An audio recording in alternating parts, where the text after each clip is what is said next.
Hello guys, today we are gonna look into the stacking in Lightroom and how you can handle your real estate photo, because we know sometimes you're gonna come home with like 300, 400, 500 picture and you need an easy way to stack them in Lightroom to prepare them for HDR merging. So today we're gonna go through that and I'm gonna let you see the workflow I'm doing when I do real estate. So I have picked out 4 pictures I think we have here. As you can see, we have one here, one here and one here, yeah, and another one. I have 4 pictures that are in tree bracketing. We had good lighting conditioning in this apartment that I was shooting, but yeah, let's jump in right to it. So here we have all the pictures and I just imported them to Lightroom. And this is Lightroom Classic. I recommend you to use Classic because it's way easier to work around with all these settings, and I'm not sure you can do everything that I'm gonna do in this video if you don't have Lightroom Classic.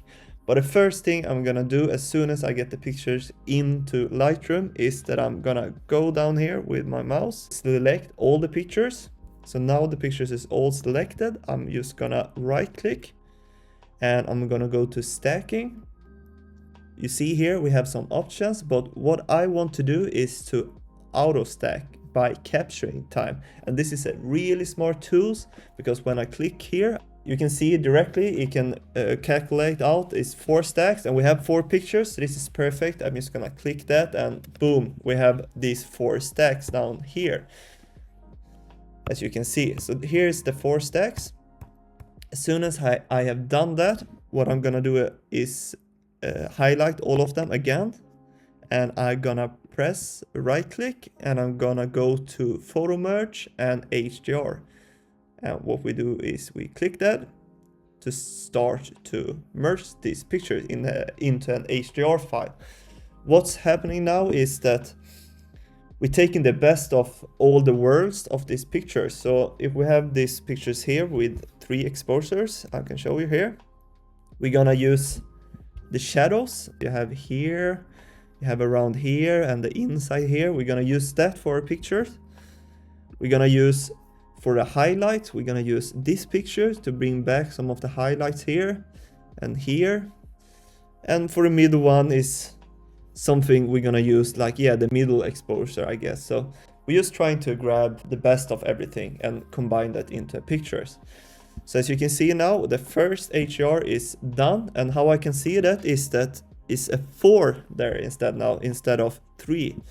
As you see, as these pictures here, there are 3 in the stack, but here we have 4 in this stack. So if I open this up, we have this one, we have this one, and this one. And this is the HDR file, and that's what we're working on. So when I have the file here, I'm just gonna start to work and process this picture and show you how I work with this type of pictures. So what I'm gonna do is just develop. And as soon as we jump in here, the first thing I'm just gonna do is autocorrect. I think that's gonna do fine. Yeah, perfect. It's all good. And now we are in here. As you see, these pictures are, as I said, in good lighting conditioning, so we don't have to do super much about these pictures. But the first thing I always do is I use this new feature in Lightroom that's called HDR. And you can find this here above the temperature. You can find this HDR function. What's happening is I click this and I'm scrolling down and I have a new set here and I wanna make sure that this is clicked in preview for HDR displays. If you have a HDR display, you don't need to click this in, but I have to do that because I don't have such a fancy monitor. But as soon as I have done that, we have something to work with. And as I see in these pictures, we're just gonna bump up the exposure a bit, not too much, but something like that, I guess. And I think I'm gonna keep some of the shadows in this picture because I think it's a quite good looking home and you don't need to do it like wash out white and bright and everything. So I'm gonna keep some of the shadows in that picture so I get some shadows in this corner as well. And after that, I'm just gonna bump down the blacks a little bit to get a little bit more of contrast in here, maybe in the lamps and When I have done that, I want to do the highlight saturation in these new knobs that are down here in the HDR function. I'm just gonna bring down the highlight saturation, and you can look at the windows now as I bump it down. We do it more neutralized. I can just zoom in here so you can see here. This is before, and you can see we have a casting here of green, bluish. It's often blue of the light that comes in. And when I bring it down, we get a regular and more natural look on here and no more casting into the room. And I really like that. That's why I do that. And as you see out this window as well, we just have a lot of buildings and stuff like that. I don't wish to see that. So what I'm gonna do is I'm gonna bump up the highlights a little bit. Not too much, because in this window we are totally blown out too much. And here we are, yeah, not that much. But what I'm gonna do is gonna bump it up a little bit more. And I can go back and I can take these highlights as well and bump it up a little bit more like that. And I'm gonna do a little of masking. But first, I think we're gonna push up the exposure a little bit. We're not too dark pictures here. We don't want too dark pictures. There we go. And I'm gonna show you this easy trick. It's super easy. What I'm doing is I do this type of mask, radial gradient, I think. I take this one and I make sure the feathering is at max. So when I put it out like this, we have a max feathering. And when I put up the mask like that, we can start to bring back the highlights a little bit. We are not that washed out in that window. You can see. We can go hard as well. We don't want that. I want the wash out, but not too much. Something like that. And if you look at the flower in this window as well, I can zoom in for you so it's easier to see. If we look at this window, we don't have any details in these flowers.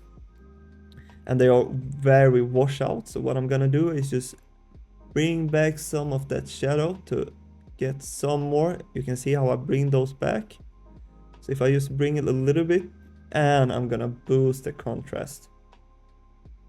So now we get a little bit more of a contrast in these flowers. Just a little bit of the black points as well. And you can look at that. We use the mask over the whole window even more. If you point out this mask, you can see how big this mask is, but we didn't damage around the window. It's still contact. It's no weird things happening around the window. So that's how I used to do it, and how I work around it. And I'm just gonna do one more mask again, but around this window. And what I'm gonna do here, first I'm gonna boost up the contrast a bit. And we're gonna bring down the shadows a little bit. And we're gonna bring up some highlights to blow that out a little bit more. And you can see here's a pretty finished picture, in my opinion. This is all good. What I can do as well, I don't like this color here of the wood. I think it's a little bit too yellowish. And the whole home is gonna be in the wood. So what I'm gonna do, I'm just gonna go to the mixer, not the point color, but the mixer. And I'm just gonna bring down the yellow a little bit. And I'm gonna bring down the orange a little bit. And we got a more, oh, that's a little bit too much. But we got a little bit more subtle color in the floor. But as soon as I have done that, I'm just gonna click on this one. I'm gonna copy and make sure that I have everything I want in it, and I have it, and copy that picture, go to the next one, and I paste it, and boom, there we go. Another picture almost ready. I think is needing a little bit more of darkness on this side of the image. So what I'm gonna do, I'm just gonna take a big mask, take it from this side, and I'm gonna bring in some shadows, just a little bit like that. Bam. I like this. I like this image a lot. It's all good. It's all there. Oh, it's perfect. I think if we have some color here, we could bring that out if we want to here in the curtains. If we want to make that white, I can show you how I will do that. I will just do another mask of this and bring it on this side instead. And I will go down to the point of color. I will click that, click on this one and take it away a little bit like that. So you can see here's with a lot and here is with less. And yeah, I like this image. It's all good. Nothing super special, but yeah, here it is. And we go to the next one. And we do the same. We paste that settings that we have from the first image on top of this.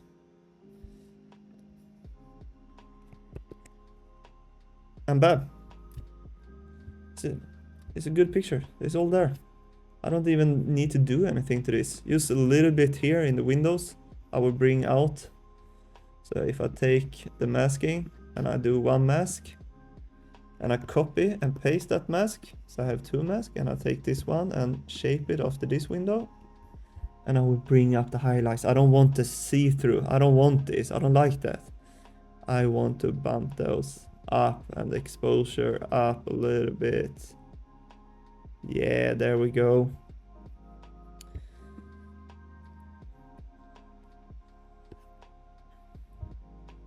Yeah, it's all good. I don't need to do anything about that as well.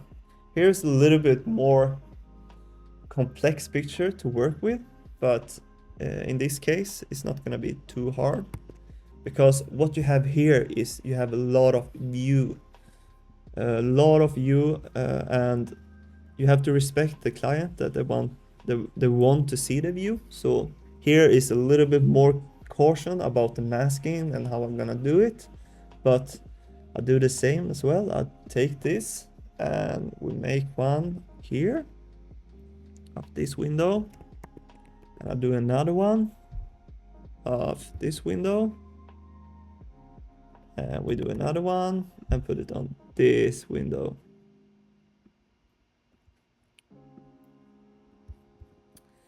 So what we're gonna do here is we have to bring back those details and information outside, and we're gonna push it quite hard.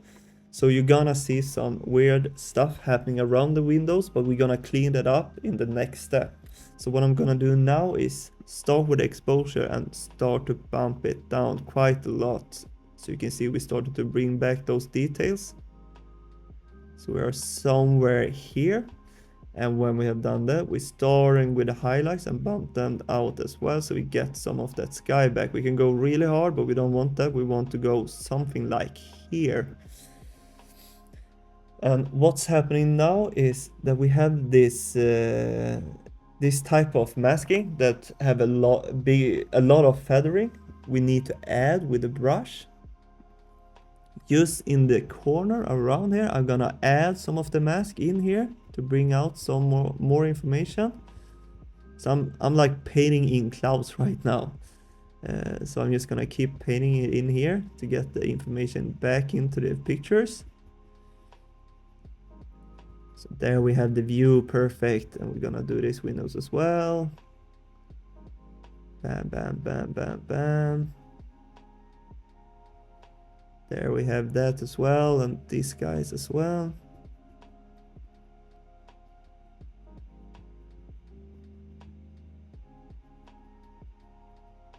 Just painting it in, maybe a little bit too much in that window. I think we can go back a little bit. Do it again, but with a little less.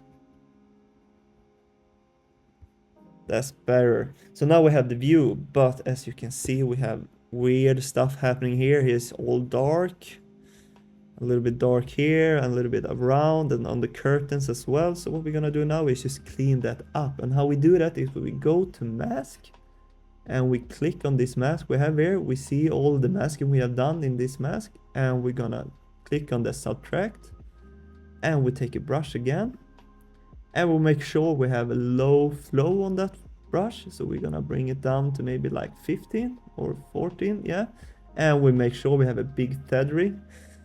I'm just gonna tell you that always use a lot of feathering when you do masking in real estate photo, because it blends better when you do that. So you don't get this harsh masking. You want it to blend as much as possible. But now we're gonna start to subtract, so you can see all these dark parts here. We're gonna start to paint it back in, so it's gonna get more white again.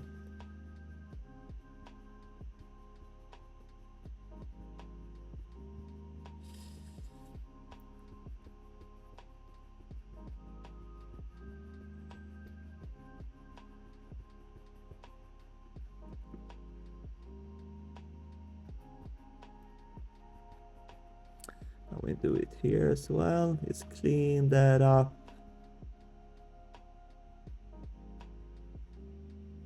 Very easy, very gentle. Just try to clean up all this darkness that we bring into the pictures in the inside. We just want that darkness from we just want to bump down the exposure outside, not inside.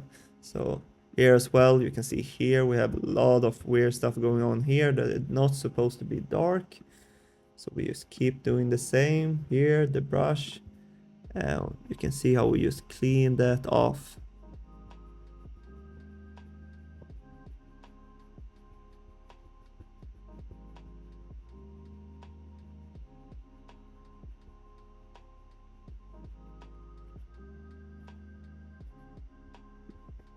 With a bigger brush.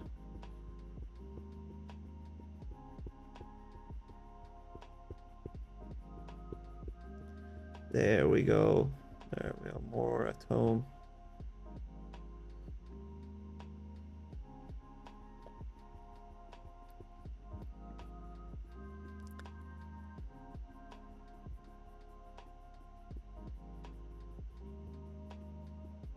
So yeah, this is what I'm doing. It can be some time consuming with some type of properties, but I feel it's quite like this is the fastest way to work it around, in my opinion. It goes very fast. Now I'm trying just to show you. When I do this, I do it very fast. But we just bringing it back, bringing it back, bringing it back. And bam, yeah, there you have the view and everything.